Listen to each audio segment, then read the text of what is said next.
I'm Srini Rao, and this is the Unmistakable Creative Podcast, where I speak with creative entrepreneurs, artists, and other insanely interesting people to hear their stories, learn about their molding moments, tipping points, and spectacular takeoffs.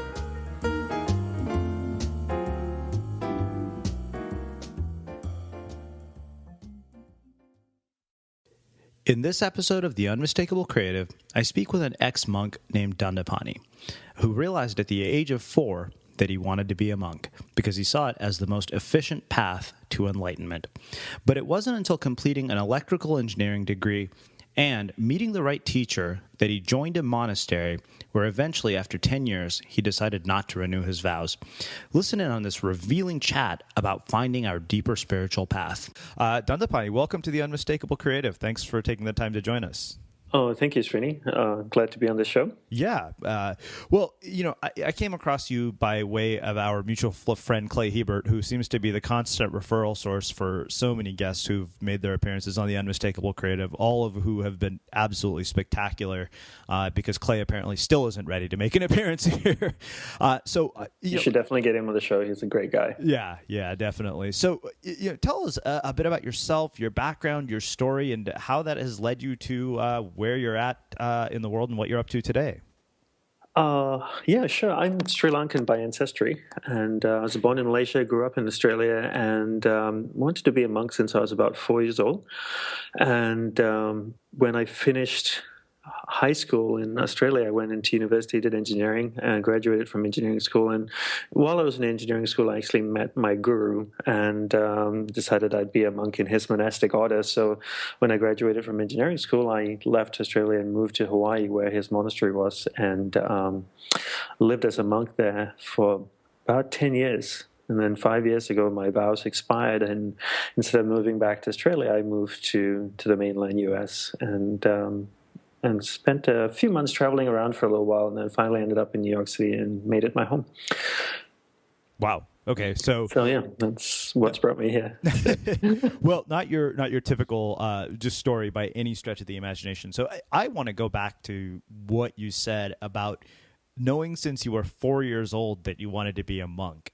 I think that's a very unusual thing for somebody of that age to have that kind of clarity about something so deep. At least, kind of when we see somebody like a monk, at least we have all these perceptions. And I'd love for you to talk about one sort of, that awareness at such a young age. And then, of course, this is a question that I've asked a lot of people. I think there's something about our childhood that we have sort of almost this wild-eyed dreams where we have no perceptions of things that are not possible. And so we're free to imagine. And I feel like we lose touch with that as we get older. And I'm wondering how you get back in touch with that. Well, to answer your first question about, why I wanted to be a monk when I was 4, a monk came to my home when I was 4 years old. I was living in a home in Malaysia, and I remember very clearly he came out of the blue, and he appeared at our front door, and my mom invited him in the traditional way and, gave him some food and water and some money and things like that. And as soon as I saw him, I said, that's me. I actually did not know he was a monk, at 4 years old. Did not know what a monk was or what a monk did. But that experience really ingrained itself in my mind very strongly, and just wouldn't go away. And I realized very clearly, that was who I was to become, or what my life was all about. And so I kept pursuing that and learning about that, and that eventually led me to a deeper pursuit of my spiritual path. And the goal really is not about becoming a monk. The goal behind it is about spiritual growth and enlightenment. So being a monk was the quickest, most efficient way to get to that. Mm-hmm. Does that make sense? Yeah, definitely. Yeah. And in terms of the other question of losing in touch of our dreams and goals, I think for a lot of people, I find they struggle is because they don't really know what they want in life. And for me, one of the big things that when I work with people is helping people figure out what their purpose in life is. Mm-hmm. And once you know what your purpose in life is, you can really devote all your energy towards achieving that one thing. So it was very clear to me early on in my life what my purpose in life is and what I wanted to pursue. Then from then, everything I did was supporting that one purpose as opposed to being distracted all over the place. And I think people have ideas and concepts of what they want to do as a child, but never really lock it down. Don't really have the assistance or help, guidance from their parents to lock down exactly what it is they want to do in their lives. Mm-hmm. And then just get distracted and be all over the place. Mm-hmm. So, you brought up this idea of a deeper purpose in life. And it's funny because I think that when we bring people to this show, it seems that they seem to have a very clear sense of what that is for them and where it lies within their story. And I mean, I'm curious, you said, you work with people, you help them find it. I mean, how do we discover it? Is it a journey? I mean, is there a set endpoint where you say, okay, this is it? Or is it a continual pursuit throughout our lives? I think it's a little bit of both. I think there needs to be a systematic approach to it. Mm-hmm. A lot of people take a very carefree approach. It's a journey, and I'm trying to figure out as I go, and it's not really a great answer to give for me, in my mind, because that doesn't really take you anywhere. I think like anything else, if you want to do something, you got to sit down and commit to it and figure out a plan and a system and how to get from A to B. Mm-hmm. And if you don't have a procedure, then you're not really going to get there. And you said you started this show 4 years ago, but you had to work out a plan. You can just say, look, you know what, I'm going to have some people come on my show and let's have a conversation for an hour. Mm-hmm. Right? I mean, you had a plan of how am I going to find people, where am I going to find them, what are we going to talk about, what's the style of the show. So the same way in figuring out the purpose of your life, there needs to be a procedure, there needs to be a systematic approach. And so when I work with people, usually when I work with people on this topic, I work in small groups, and we really look at the important aspects of people's life. I help them figure out what are the most important things, important people in their lives. And then from there, we kind of narrow down to what and who makes up their life. Mm-hmm. And then go through a process of then figuring out their purpose. Mm-hmm. So can you expand on what that process looks like? I mean, or is it just vary from person to person? It wouldn't vary from person to person, but I think it would be a little bit challenging to describe it over a show, without getting into too much detail of it. Yeah. Okay. You talked about sort of this deeper pursuit of a spiritual path, and that's a really sort of interesting thread to me. I mean, I'd really love to dive into that in more depth, Sure. and talk about kind of how you saw that unfolding throughout your life, and maybe where we can start to see it in our lives. Because, like you said, I mean, I think that it's all the idea of spirituality gets perpetuated almost as sort of new age psychobabble. Right. And it's like, you talked about systematic stuff, but I am very curious, in your own experience throughout your life, seeing the threads for this deeper pursuit. And of course, not everybody, I think, at least to me, in my mind, my search for a deeper pursuit of a spiritual path wouldn't lead me to a monastery or to becoming a monk. So I'm very curious, like, one, how you saw those threads throughout your life. And of course, what does that mean for those of us who are listening? I would say, yes, I totally agree with you when you say that spirituality nowadays comes across like a lot of new age babble. But I think for people, the first thing to do is really put aside everything you've grown up with, all the religious beliefs and training and teachings that you've had from your parents or your religion. Put all of those aside and truly ask yourself, what is it that you believe and resonate with? And then you'll start to figure out what's really, really important to you. And I work with a lot of people on topics of spirituality and different things. And one of the big things I find that the biggest hindrance in people's life and their spiritual growth is the teachings and the dogma that they've been ingrained with as they grew up from their different religions. So I grew up a Hindu, for example, and a lot of things that I was taught about Hinduism didn't really resonate with me growing up. It contradicted what I genuinely believe inside. So I researched further and further into it, and then finally found a path that really made sense to me, which ended up being a Hindu path, but was going back to more the original teachings of Hinduism, where it wasn't something that was man-made or created by man many, many years later. I think so much of spirituality is polluted by people, for the pursuit of money and power and all kinds of things. So I think quite often it's very hard for people to figure out what the spiritual path is when they have so much indoctrination of religious beliefs inside of them.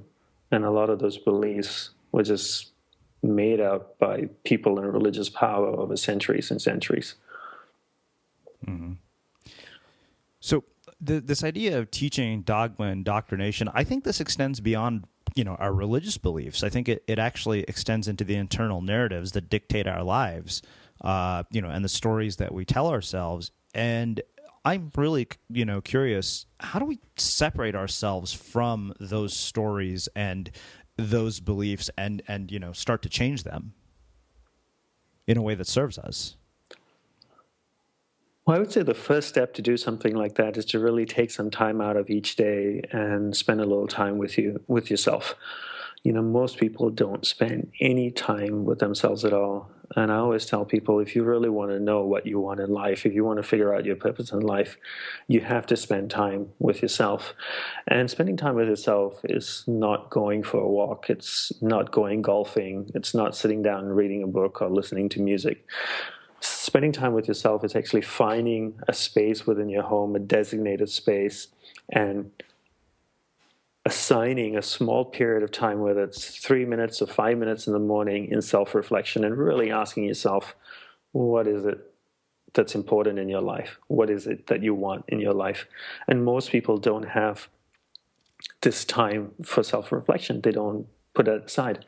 So, for example, if I wanted to get you to know you really well, I'd meet up with you for coffee, spend some time, every week, having a glass of wine, chit-chatting, and over a period of time, I'd get to know you, right? So the same way, if I wanted to get to know myself, I'd have to spend time with myself as well.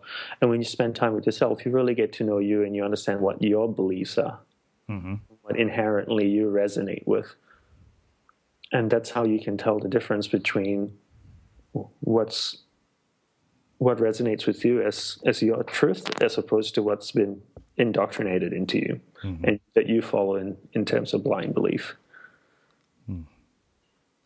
So let me ask you a bit more about this spending time with yourself part, because it's funny, right? I think that it's like you said, we've taught, there's so much sort of material and literature about meditation and spirituality and all this, and we live in this hyper connected, fast-paced world where even I've had Sean Acor, who's a happiness researcher here. Yes, yeah. And even he said, that 2-minute meditation, he said he sets a timer for 2 minutes, and before he knows it, he finds himself back on his computer. And I'm really, having had the experience that you have, how do we deal with this? How do we actually learn to spend time with ourselves? Because I think that it can be interpreted as, okay, I feel like I'm doing nothing and I feel unproductive when I'm doing that. And I think it's a lot harder than it sounds to do what you're saying. And I'm very curious, how do we actually do this in a way that's effective? The actual spending time with yourself part? Yeah. You asked another question in there as well, which was, why should we do this? And to me, the greatest impetus for this is death. When you realize that your life is finite, and I don't believe that life is short, I believe life is finite. When you realize that your life is finite, you want to make the most out of it. The one thing that nobody, the one thing nobody will ever know is how long they're actually here on this planet for, right? You could be 30 years old in pretty good shape, but there's no guarantee that you might live to see your 31st birthday. So once you realize that your time on Earth is finite, you realize that if you do want to live a great life, you need to figure out what it is you want in your life. And that's the only way to live a really full, joyous life by doing the things that you love and by spending the time with people that you love. And in the way to figure that out is to actually spend time with yourself each day so that you can find out what it is that you truly want and what your capabilities are as well. Mm-hmm. So the way I normally recommend for people to do that is I tell people to designate a space in their home large enough for them to sit either cross-legged on the floor, on a chair in their home somewhere, the same way that you have a bathroom in your house to use for bathroom purposes, a kitchen in your house to cook and eat, living room to hang out. So there should be a space in your home where you designate for self-reflection. And then set a time every morning. And I suggest for people to get into the routine to do this Monday to Friday mm-hmm. and spend 1 minute every day from Monday to Friday.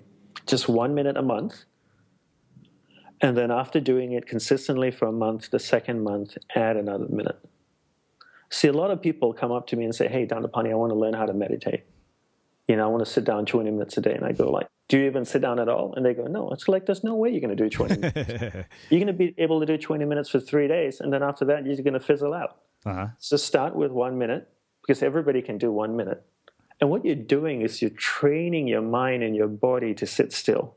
Mm-hmm. Before this process of self-reflection can even take place, you actually need to train the physical body and the mind to sit still.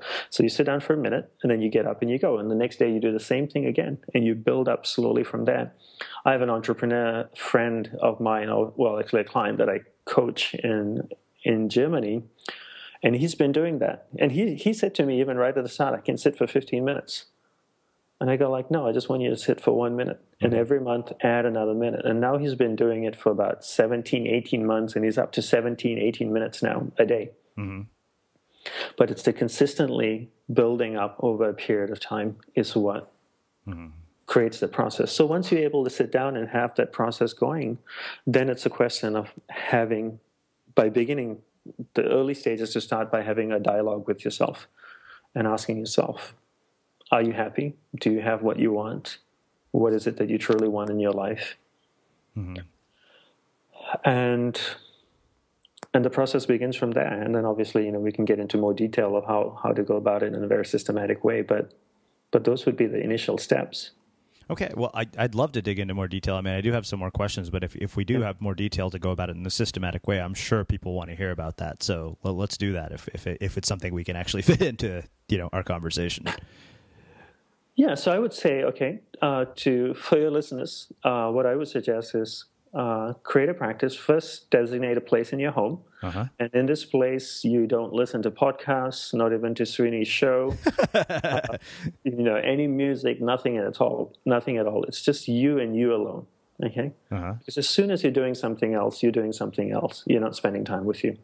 So you're sitting down on the floor, cross-legged, and this is your place for self-reflection. Monday to Friday, spend 1 minute each day. Do this for 1 month. The second month, add another minute. I would say in the first 30 seconds of sitting down, breathe deeply. Just breathe diaphragmatically for about 30 seconds. When you start to regulate your breath and control your breathing, you start to control the processes of your mind and slow it down. And in a simplified way, I could say you start to take control over your mind by controlling your breath. And then the second 30 seconds, what you should do is ask yourself, have a conversation with yourself. And I always tell people the way to go about it is if you met somebody at a party that you really liked and you wanted to get to know them better, what would you do? You set an appointment, a date, and a place to meet them again, right? Mm-hmm. And then when you meet them again, what happens at that conversation, at that meeting? You have a conversation, right? In the same way you would have a conversation with that person by asking them about themselves, where are they from, how are they feeling, what are their dreams, what do they want in life. Have that same conversation with them, with yourself. Truly get to know you.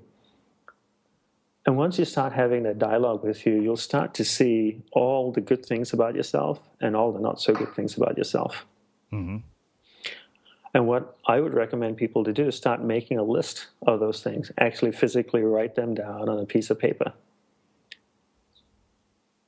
And once you start writing them down on a piece of paper, it becomes very clear to you what are the areas in your life you need to work on and what are the areas of your life you need to pursue.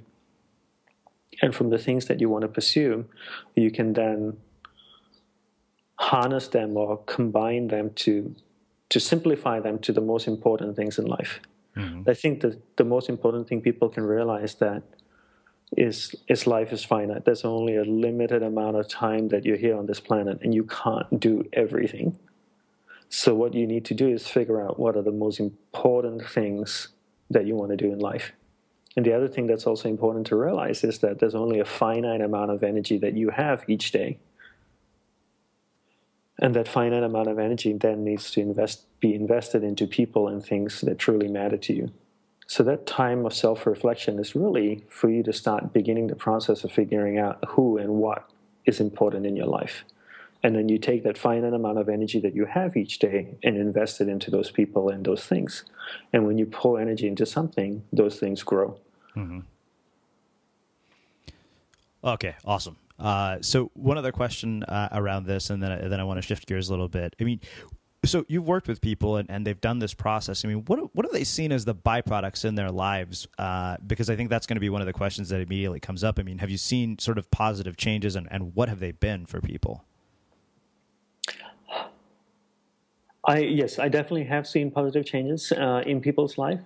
The changes usually result in pretty drastic changes, I should say, Srini. People have gone all the way to. Here's one example. I worked with an entrepreneur in Australia, New Zealand area, and he has 2 daughters, and he has about 3 businesses that he really focuses on, and that he owns and he works with to grow. And he's really driven to grow his businesses. And with this whole process that life is finite and trying to figure out what and who is important in your life and all those things. And by the time we finish going through that whole coaching process, he's spending so much more time now with his children, with his daughters, because he just realizes that they may not be around forever, or he may not be around forever. And we always take the people we love for granted. We always take those things and those people that are important to us, and we shove them at the bottom when we when we think that life is infinite, that we have infinite amount of time on this planet. Our priorities completely shift. I work primarily, most of the people that I work with are entrepreneurs. So these people own companies. And I always say to them, if you went to your company today and you told all your employees that all the projects we're working on today have no deadlines, you can finish them whenever you want, what would get done? All of them will always answer nothing. Nothing would get done. So the same way, when you realize that you have infinite amount of time on this planet, your priorities shift. You take everything and everyone that's important and you put them at the bottom, and those things and people that are not important, you put them on top. So what are the changes I've seen in people is that they've reevaluated their priorities in life, and have created a very clear, systematic process of how to live their life day to day. And that's the goal is really to create a sustainable lifestyle, and a lifestyle that supports who and what's important to you. Mm-hmm. So let's do this. Let's shift gears a bit, and let's talk about your story.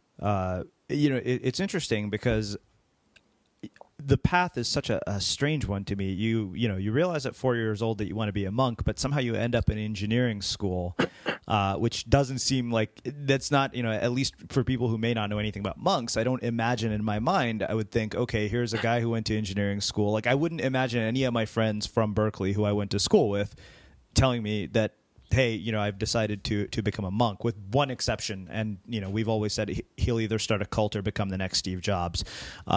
Probably both. But it's very a sort of interesting path. So I'm really curious. What is your, what your experience in university is like that leads to the conclusion and, meeting a guru that, sends you into a monastery? I mean, what goes on in your life and what is happening at that point in your story in your life that leads you down that path? Well, I always wanted to be monks. Well, ever since I was about 4 years old or so, and so that was always my goal. But what I really wanted was to find a teacher that could train me, and I met many wonderful teachers along the way, and they all said wonderful, uplifting things. But I found that a lot of what they said was not practically applicable in my everyday life. Mm-hmm. So I kept searching for a teacher, and I didn't meet my teacher till I was in my second year of engineering school. And it was one of many teachers that I met, or many teachers that were traveling that I met. And when I met him and heard what he had to say, I was really impressed, because for the first time I met somebody who shared with me a different perspective of spirituality, a different perspective of sharing tools that were practical, that were simple, that were applicable in my life. And he was a monk, and he had a monastery in Hawaii. And I said, you know what, I'll join his monastery and be a monk in his order. So unfortunately, he did not want me to leave my engineering degree, so I had to go through another gruesome few more years of engineering school. And as soon as I knew I passed my last exam, I didn't even wait for my graduation. I jumped on a plane and flew to Hawaii to join his monastic order. So I obviously would have become a monk much sooner had I met my teacher sooner. Uh-huh. I just happened to meet him when I was in engineering school. That's all. So I don't know about you, but vacuuming is not one of those things that I ever look forward to doing. But as you know, your environment has a huge impact on your creativity. So I still like it to be clean wherever I'm living and working. But now it doesn't have to be something that you deal with. If you're like me and you grew up in the 80s, you probably fantasized about the day when cleaning your house would be like it was for the Jetsons, meaning you don't have to lift a finger. Well, the good news is that we're already kind of living in that future. And the easiest way to make sure your floors are clean every day is with the iRobot Roomba Robot vacuum. It cleans up after itself. The Clean Base automatic dirt disposal takes convenience to a new level, automatically empties its own bin into an allergen lock bag that holds 60 days of debris and traps 99% of pollen, mold, and dust mites, so you can forget about vacuuming for months at a time. Let the Roomba clean for you instead. It learns your home, finds dirt, and empties itself on its own. It's got powerful cleaning performance made effortless. Remember, if it's not from iRobot, it's not a Roomba. To learn more, go to irobot.com/unmistakable. So let me ask you this. I mean, you talked about knowing this since you were 4 years old. I mean, what was the rest of your childhood like? What kinds of childhood influences did you have that kept sort of keeping you on this path? I mean, were there things throughout your childhood that just kept revealing themselves to you that said, this is what I'm meant to do, even beyond sort of knowing at that age of 4? Not really. My mom was very spiritual, so that was very helpful. Mm-hmm. To have that constant influence in my life. But besides her, I don't think anybody else. It was just really me realizing that, I remember when I was 6, 7 years old, it became very clear to me that so many things in life, almost everything in life is not permanent. I would have this very strong experience of non-permanence. So, for example, my cousin would have a birthday party and we'd all get the car. My mom and dad would drive us to their house for the birthday party. As we were going there, I was very excited. We went to the party, we played, we had a great time with my cousins and family. And then it would end, and I would get in the car, and we'd all drive back. And I'd always be looking out the window thinking to myself, that's it, that's life. Everything's created, exists for a while, and then goes away. Mm-hmm. Where's the permanence? Where's the constant in life? And I was 6, 7 years old, and I go, excuse my French, this is BS. Mm-hmm. This is just an absolute waste of time. Where's the constant? There needs to be something more permanent than just these experiences. And then I found school an absolute waste of time, because I learned nothing there that I felt that was useful to my own personal growth. I was acquiring knowledge that I felt didn't really help me as an individual person. So I spent a lot of time more in self-reflection, meditation, learning about spirituality in any way that I could, but obviously there was no systematic process to it. So I did the best that I could till I finally met my teacher. But the one thing that was very clear in my mind was that I was not going to give this up for anything or anyone. And and the other thing that was very clear too, that I was not going to compromise on my beliefs. and what I wanted to pursue. So, I would only become a monk if I met a teacher that was really serious and clear about his teachings and had a systematic process in training somebody. And very few people actually had that. So I just didn't want to go join a monastery for the sake of being a monk. I mean, people, you said early on in the show, Srini, you said people look at monks and have all these perceptions. Doesn't mean that somebody shaves his head and has beads and robes that he's spiritual or holy. I know a lot of unholy monks, having been in the monk business for so long. Okay, let's talk about that. Let's actually talk about that. I love how you call it the monk business. That's really funny because I've never thought about it that way. But yeah, I mean that's absolutely my perception is exactly what you thought, what you just said. And it's everybody's perception. I dressed in a even now. I'm no longer a Hindu monk, I'm more a Hindu priest. And it's very hard to tell the difference between a monk and a priest. A Hindu monk and a priest, by the way they dress, because they dress pretty similarly. So I see how people look at me nowadays, and they look at me when I'm dressed up in my full outfit, so to speak, and they look at me that I'm holier than thou, that I can levitate and walk through walls, and I must have attained enlightenment. Mm-hmm. Just because of what I'm wearing, and that's not the case. I'm still me, So a lot of people have perceptions on how monks and spiritual people are because of the way they walk and talk and dress. But I think it's their actions and how they live their lives is what really tells, a good monk from a not so good monk. So you said that you've met some unholy monks. I have to ask you, just out of morbid curiosity. I mean, what kinds of unholy things have you witnessed in what you affectionately refer to as the monk business? And then I actually want to talk about your time in the monastery. I don't even know if you want this on your show, Strange. I actually do. Everything and anything you can possibly imagine. Wow. How's that? So we're talking anything that basically would be considered hedonism. Define hedonism for me. Would I find a monk in a Las Vegas casino gambling or in a Las Vegas strip club? You probably would. I don't know for sure, but that would be the tip of the iceberg. That's nothing to me. Consider that's just very, very, very light on the scale of horrible things. Wow. That is really, yeah, I mean, you're right. That absolutely is not at all how I would perceive, a monk. Do you find that people change as a byproduct of becoming a monk? Like, does that aspect change, or do you find people down the path of this spiritual path still having these kinds of behaviors and being unholy? I would say both, Srini. Some people get on the path with clear intentions of, living a deeply spiritual life. Their intentions were great and good, but as they proceed down the spiritual path and the spiritual ego grows, a lot of people turn to them for help and all kinds of things, and they get distracted, so to speak. I always believe very strongly that the religious business or the spiritual business is the most powerful business you can be in, The amount of people that you can influence will reach into the millions, into the billions of people. Much more than politics or anything else. So people get distracted in all paths, all different stages of the path. And some people willingly go into that with that intention, knowing that with that power behind them, or the power of God, that they can influence many people for their own negative purposes. Mm-hmm.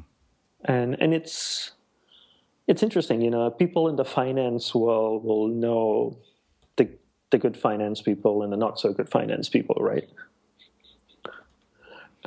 And once you're in the business, you just kind of know who your, I wouldn't say competitors, but the other people in the business. So I just happened to be in the monk world, and I just met a lot of monks and other religious people and spiritual people, and you see the ones that are very true to what they believe and are very noble and have integrity, and others that don't. Mm-hmm. and it's not hard to see once you're in it for such a long time. Wow. But this exists everywhere, right? Sure. It's Yeah. not only limited to the monk world. You Yeah. know, it's in business, it's in families, it's in everything.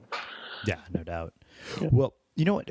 There's something else that you brought up. You just said, and I think this will make a perfect setup to talk about your time in the monastery. I mean, you brought up the stages of the path, and I really would love to talk in more depth about the stages of the path and kind of what it looked like for you, and your time in the monastery, because I think first we have our perceptions of monks, which clearly are off based on everything you're telling me, and I'm guessing that. And I don't mean to put it out there. No, not at all. I mean, I'm very glad, because it's revealing, and this is what I like about the stories like this, is that they are shedding light on something that we don't normally see. And I'm curious. I mean, is the time in a monastery? I mean, we must have misperceptions about that too. So I'm very curious about your time there, and what you refer to as the stages of the path.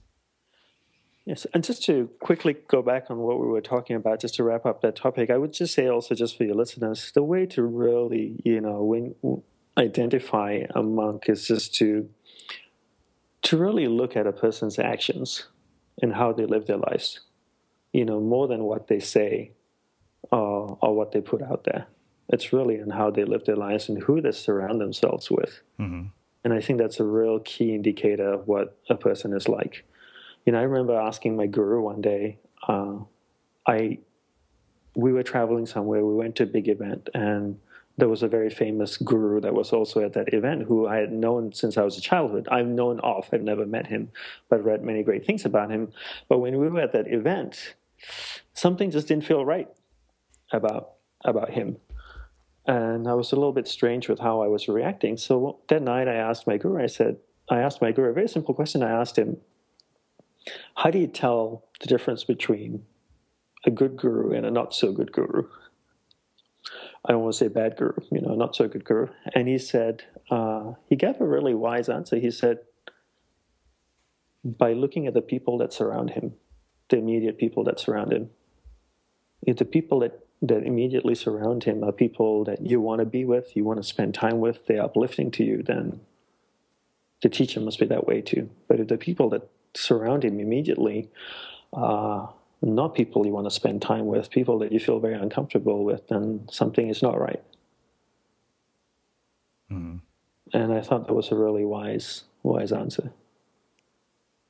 And I've always used that as a measuring stick. Wow. So, because there's so many people out there selling all kinds of stuff, right? Mm-hmm. And it's so easy to get caught up in these things when you're in a part in your life or place in your life where you're really seeking for spirituality or meaning to life or something like that. And everybody goes through that. So it's so easy then to just get sold into a program or a path or this or that. But one should really test one's teacher before one takes him or her on as a teacher. I love that. Yeah. So going back to the path, the spiritual path, in Hinduism, since I'm a Hindu, I can only tell from my perspective of it, there are two paths. There's one path for the monks and there's one path for the householder. And for the householder means someone who's married and has a family. So the monk path is quite different, and the householder path has 4 stages. The first 24 years of your life is the stage of learning and growing, which is 0 to 24 years old. And then from 24 to 48, it's the part of creating a family and establishing yourself as well in terms of business or work, financially, family, and things like that. And then 48 to 72 is the stage of an elder in the community. So you've had 48 years of learning and experience of raising a family and work and business. And then from 48 to 72, you spend that time in giving back to the community. You share your experiences, your knowledge, and you help people along the way. And then after 72, it is encouraged for a person to completely turn inward in their spiritual pursuit. So you slowly start to let go of the world. You stop getting involved in many things, and you spend all your energy in your deeper inner spiritual pursuits at that point. And then obviously within each one of those stages, there are things to do as well. And for the monk, again, every monastery is different, every tradition is different. In our tradition, the goal was always self-realization or enlightenment, and that was our pursuit. And then we were trained in the monastery on how to work towards that. Mm-hmm. So let's talk more about this idea of self-realization and enlightenment, because I mean, I think the search for enlightenment is that's what we're all searching for, isn't it? We're always thinking that that's the answer to all our prayers. The answer to all our problems is, okay, I want to become this enlightened person. I don't think everybody is, Srini. Maybe. I don't know. I mean, the people I talk to, I guess I talk to a lot of, I jokingly say I talk to a lot of hippies. That's a great pursuit. Yeah. You know, it's, I mean, you know, a lot of the people on this show, really a large part of their journey is a spiritual path. I mean, you know, if we look at sort of the threads, I mean, it's funny because I can find commonalities between you and our friend Joe Loya, who robbed 30 banks. You went to a monastery, he went to prison, but still there's a similarity there. And if you ask him, he will talk about spirituality. So, you know, a couple of things around that. You know, you talked about sort of, you know, the search for enlightenment. I mean, what does your time in a monastery look like? I mean, what do you do on a day-to-day basis, and what does this search for enlightenment look like? And you talk to me about those 10 years. Well, my guru had a very different approach than most people, which is what I really loved about him. You know, he looked at the whole day, and everything you do throughout the day as acts towards reaching towards enlightenment. So he brought all the tools and teachings into one's everyday life. So in the monastery, we all woke up at different times in the morning. I usually woke up at 4 a.m., between 4 and 4:15 in the morning. But we all the monks had to be in the temple by 5:30 in the morning. So from 5:30 to 6 a.m., we were at a religious ceremony in the temple. And then from 6 a.m. to 7 a.m., we meditated together as a group. And most people are quite surprised that we only meditated 1 hour a day. Most people think that monks meditate all day long. You know? And that's something that I get all the time. And my teacher believed in quality as opposed to quantity. 1 hour of really good, solid meditation is better than 8 hours of just sitting there complaining about how much your knee's hurting. Mm-hmm. And then from 7 to 7:30, we all exercise. We had to exercise half an hour a day, all the monks. And then we had breakfast. And then the monastery was divided. The monks were divided into 5 groups. And when I was living there, we had about somewhere close to about 26 monks. And we had 5 different departments in the monastery. One department... Oh, by the way, I should also say that every person that came to the monastery to be a monk got a set of robes, a set of beads, and a MacBook Pro laptop to work with. And that was the standard issue for monks. And we were all actually trained how to use a Mac, and we were pretty savvy on it. Uh-huh. And so at 8 o'clock, we would all go into our different departments. One group of monks looked after the publishing, so they did desktop publishing. They worked on InDesign and Photoshop and Illustrator, and we produced a quarterly magazine called Hinduism Today. And I still believe the monastery has the largest website in the state of Hawaii. So the monks, we learned to program in HTML and CSS and JavaScript. And we built websites where we put all the teachings online.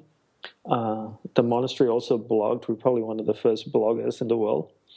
Started blogging in the mid 1990s, I believe. And then one group of monks took care of the finance. They looked after the endowments, the investments, paying the bills. Another group of monks looked after the cows, the property, the land, the buildings. So everybody went off into the different areas. And while we perform our tasks during the day, we used all our training and tools in everything that we did. So we learned to concentrate when we were sweeping the sidewalks or when we were working on our Macs. We learned how to focus, do one thing at a time.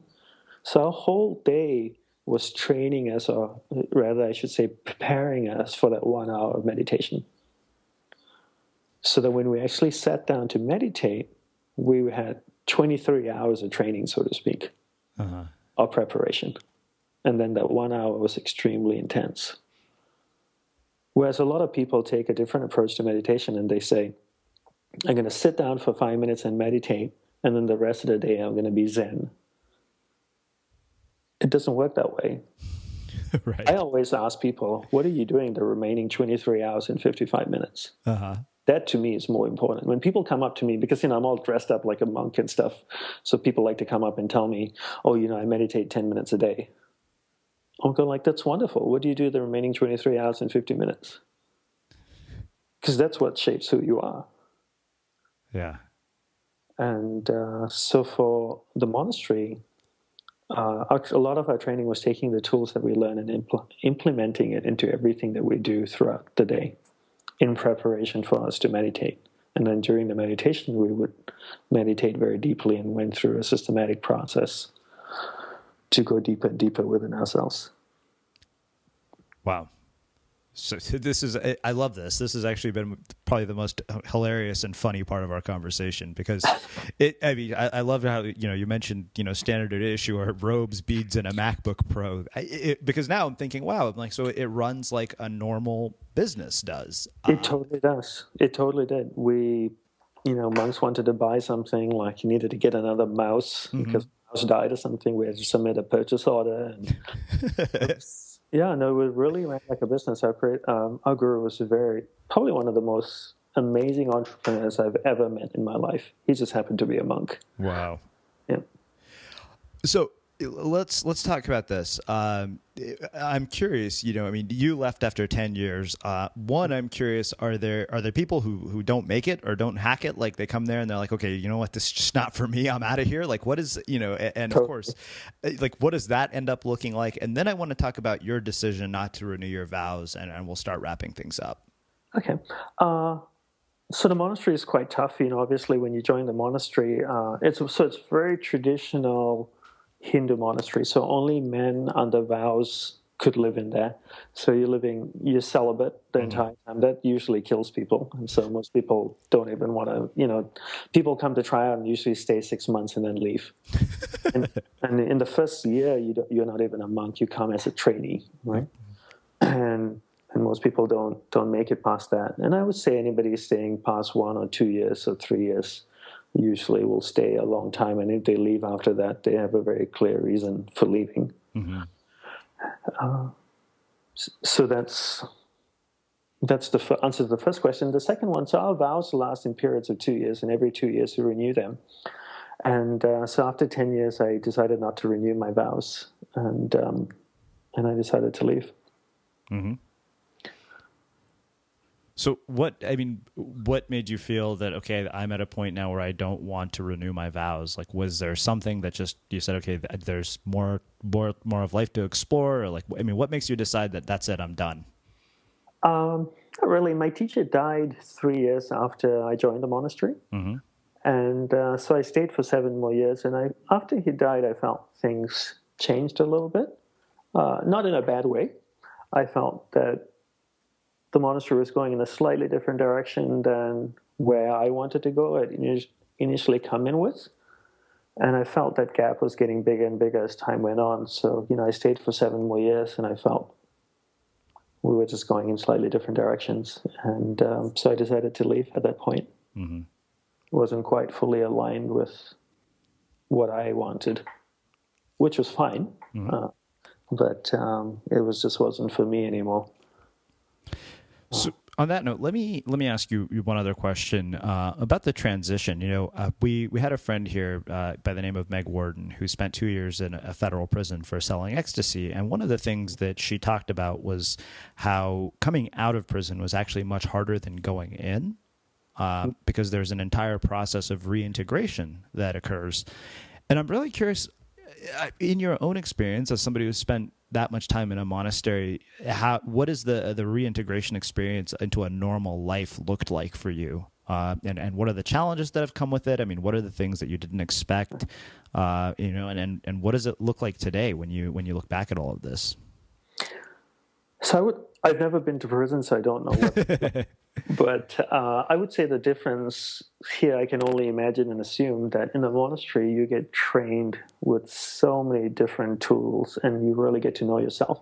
So when you actually come out, you're you're a completely different person, I should say, than when you went in. You're so much more trained to work with yourself and to work with life than when you first went in. So you're coming out with an advantage as opposed to a disadvantage. And so for long-serving monks, there's a severance package. And when I left the monastery, because when I went in, I literally could not take anything with me. I had to give away all my money, all my belongings, my clothes, everything. So I literally had nothing. So when I left, I had my 2 sets of robes, my beads. They gave me a MacBook Pro to use and $1,000 cash, and that's all I had with me. Mm-hmm. And they normally buy you a ticket. So back home, and my home was in Western Australia, in Perth.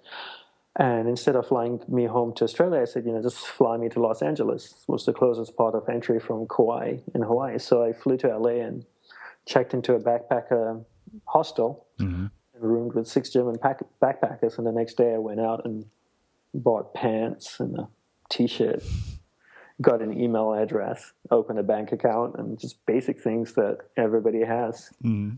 And one of my goals was that I did not want to borrow money from anyone, from family or anybody. And I just said, I'm going to take everything that I've learned, put it into practice, and create the life that I want to create. So that's where I started.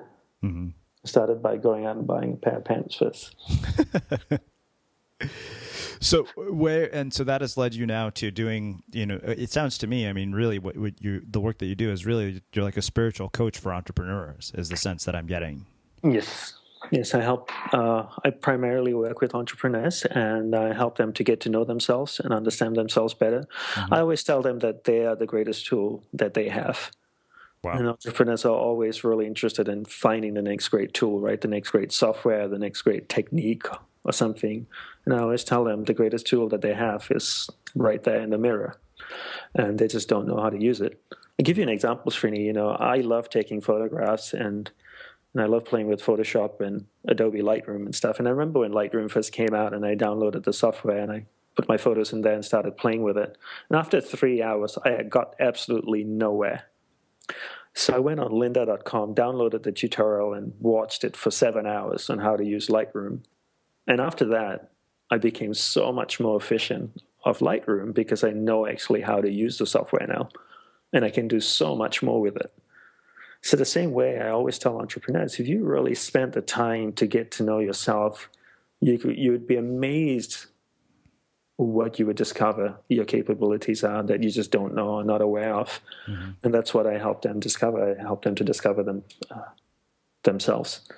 And the better you know yourself, the more you can do with it. It's like the more you know Photoshop, the more you can do with it, right? Yeah. Yeah. So the same way, the more you know yourself, the more you can do with you. I love that.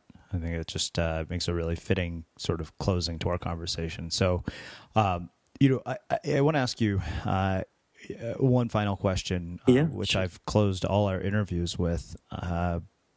For quite some time now, because our show is called The Unmistakable Creative, and we live in one of the noisiest times in history. And the question for me is, what in your mind makes somebody or something or, somebody's story unmistakable?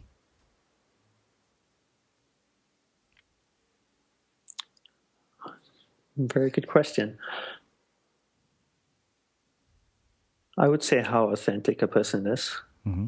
And to me, that's the most important thing, when I meet someone, is that they remain authentic to who they are.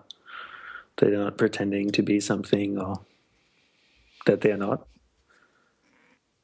And when I hear a story from someone that's authentic and it's really who they are and what they're all about, then to me that makes it extremely special. Does that kind of answer your question? Or yeah. Did I not? No, definitely. Well, Dandapani, I have to say, I am really, really happy Clay referred you to us as a guest, because this has been a very, very eye-opening and insightful conversation. I mean, I've learned so much talking to you, and I'm thinking, okay, it's 9:00. You know what I need to go do now is go spend a minute reflecting. There you go. But before you spend a minute reflecting, you got to designate a place in your home. Yeah, definitely. I mean, this has been such an insightful, eye-opening look, and just entertaining and just a lot of fun. I really appreciate you taking the time to come and join us and share your story and your insights with our listeners here at the Unmistakable Creative. Oh, you're most welcome, Ashwini, and thank you. I feel very honored as well to be among so many of your special guests to be on your show. So thank you for thinking of me and inviting me. Awesome. And for those of you guys listening, we'll wrap the show with that. You've been listening to the Unmistakable Creative Podcast. Visit our website at unmistakablecreative.com and get access to over 400 interviews in our archives.